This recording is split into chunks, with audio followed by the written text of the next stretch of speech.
सर्व संख्या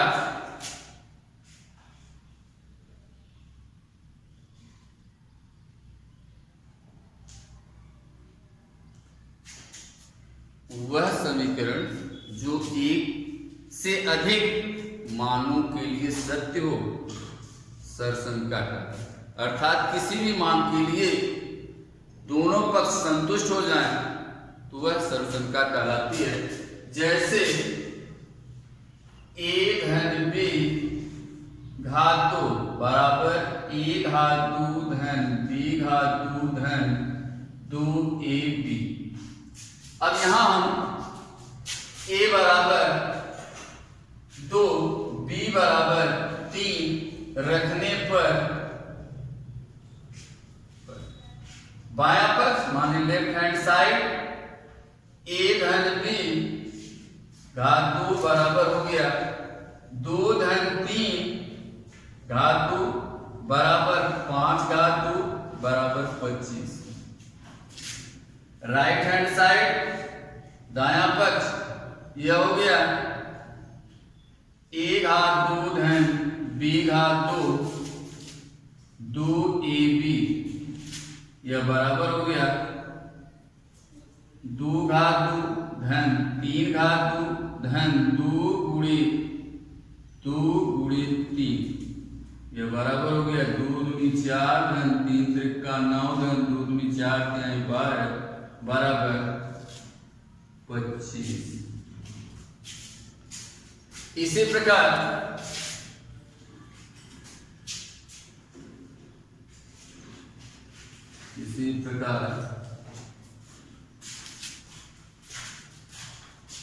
a बराबर 3 और b बराबर 4 के लिए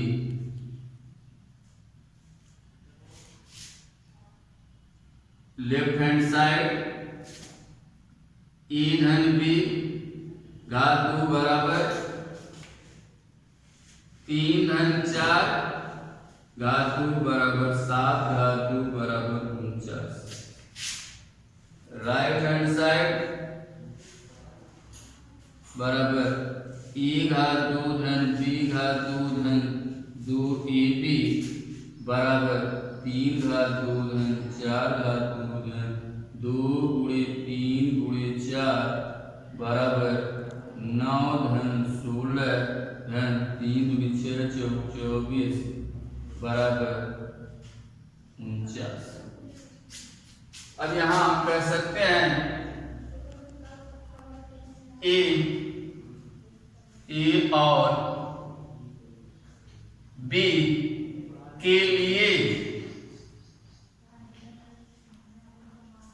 लेफ्ट हैंड साइड या ए एंड बी के लिए बी के सभी ए और बी के सभी मानों के लिए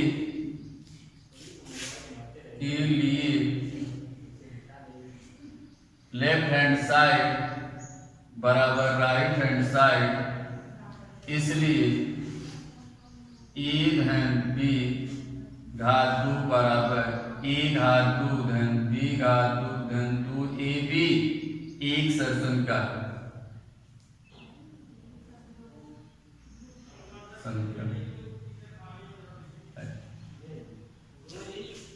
तो इससे ज्ञात होता है कि सर्व संख्या किसी भी सर्व संख्या में वे मान किसी भी सभी मानों के लिए जो बायां पक्ष और दायां पक्ष बराबर बता दे वह सर्व संख्या कहलाता है। इस प्रकार की विभिन्न सर्व संख्याएं हैं जिनको हम सत्यापित कर सकते हैं। पहला है ए धन बी घात 2 बराबर ए घात 2 धन बी घात 2 धन 2ab। दूसरा है ए ऋण बी घात 2 बराबर ए घात 2 धन बी घात 2 ऋण 2ab। तीसरा है ए घात 2 ऋण बी घात 2 बराबर ए धन बी गुणे ए ऋण बी। चौथा है ए धन बी घात 3 बराबर ए घात 3 धन बी घात 3 धन 3ab कोष्टक में ए धन बी। पांचवा है ए ऋण बी घात 3 बराबर ए घात 3 धन बी ए घात 3 ऋण बी घात 3 ऋण 3ab कोष्टक में ए ऋण बी।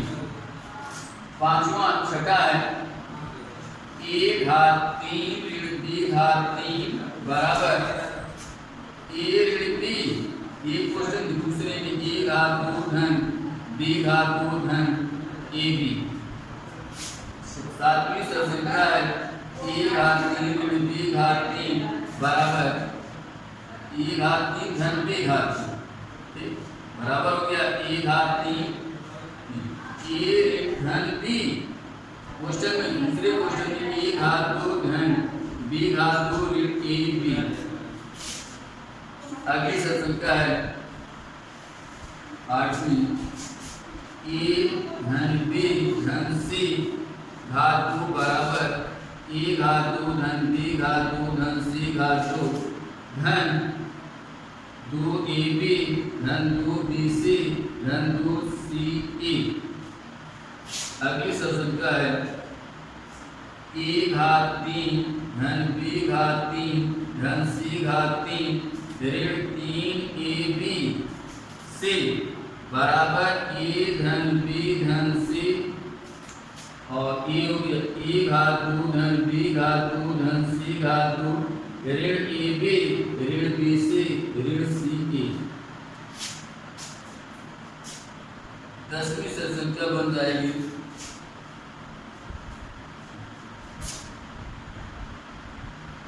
यस धन ए गुणे यस धन बी बराबर हो जाएगा यस घात 2 धन ए धन बी यस धन ए बी। ये कुछ महत्वपूर्ण संख्याएं हैं। प्रश्न यक्स घात 2 धन 6x धन 9 का गुणनखंड कीजिए। तो हम देखते हैं यक्स घात 2 धन 6x धन 9। यहाँ पर यक्स घात 2 है, इससे साबित होता है कि द्विघाती व्यंजक है और इसे द्विघात रूप में बदलते हैं। यह हो जाएगा यह बराबर यक्स घात 2 धन 2 गुणे यक्स गुणे 3 और धन 3 घात 2। सरल संख्या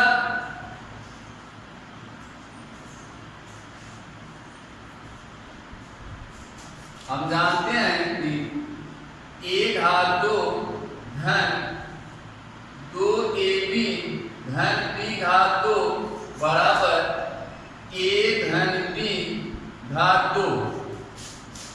यहाँ जब हम तुलना करते हैं तो देखते हैं यक्स घात 2 ए घात 2 अर्थात ए घात 2 बराबर यक्स घात 2। ए के स्थान पर यक्स है 2 2 ए यक्स बी 3 बी के स्थान पर 3 मिल रहा है। अब देखें बी घात 2 3 घात 2।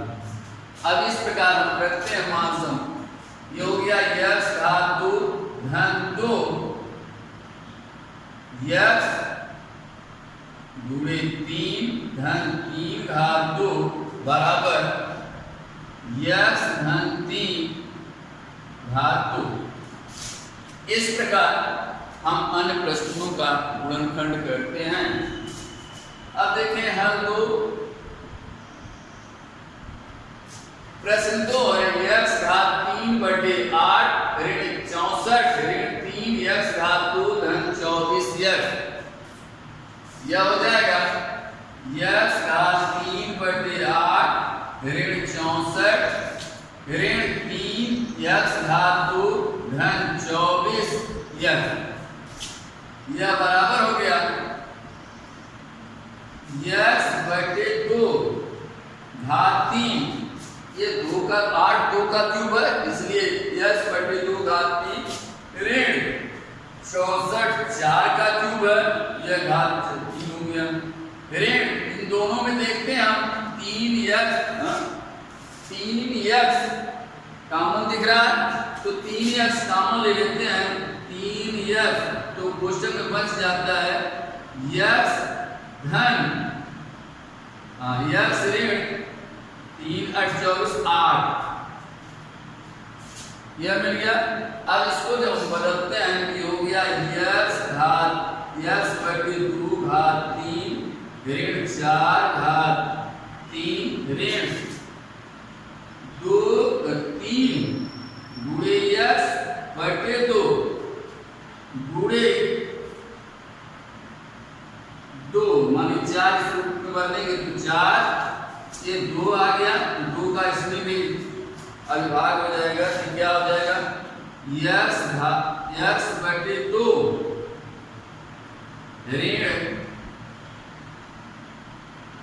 8 में 2 का भाग देंगे तो हो गया 4। ये बस सरसर का